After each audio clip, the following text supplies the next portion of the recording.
La justice a rendu son verdict. Ce vendredi 10 mars 2023, le tribunal correctionnel de Marseille a annoncé avoir débouté Ilan Castronovo. L'ancien candidat de télé-réalité de 29 ans s'était engagé à poursuivre Alix Desmoineaux pour diffamation, injure publique, harcèlement et dénonciation calomnieuse après qu'elle l'a accusé d'agression sexuelle sans jamais prononcer son nom. Faute de preuves donc et de déclarations précises de la part de la jeune femme, Ilan n'a pas obtenu gain de cause et doit même payer un tiers des frais de l'avocat de l'ex de Benjamin Sama comme il l'a lui-même annoncé en story Instagram. Ce qui correspond à 5 000 €. Ma vie a été détruite et c'est moi qui dois payer, parce qu'elle ne parlait pas de moi, a-t-il dénoncé. Mieux vaut en rire que d'en pleurer.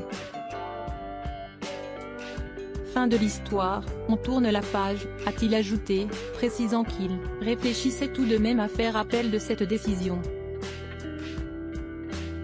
Ilan Castronovo réclamait 705 000 € de dommages et intérêts à Alix Desmoineaux, soit le montant des prestations télévisuelles qu'il aurait été contraint d'annuler après sa mise en cause médiatique, ainsi que 10 000 € en réparation du préjudice moral. J'ai tout perdu, mon honneur, mon travail, avait-il regretté à l'audience le 18 janvier dernier.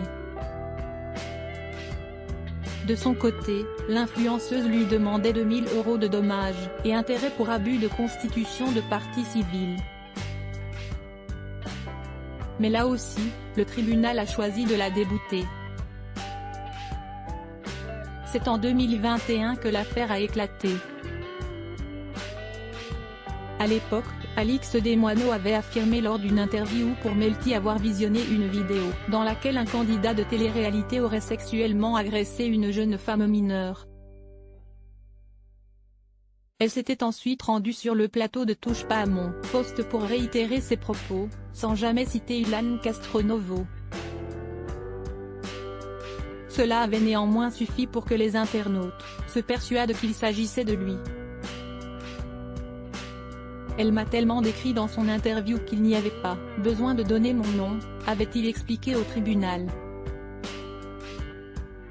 Son avocat, M. Samuel Chicha, avait ajouté que cela avait également valu à son client, qui a tenté de se suicider, de se faire agresser dans la rue, à Lyon.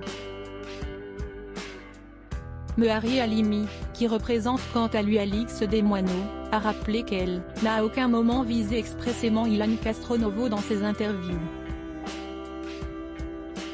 Il y a beaucoup de candidats de la télé-réalité, il s'est senti visé.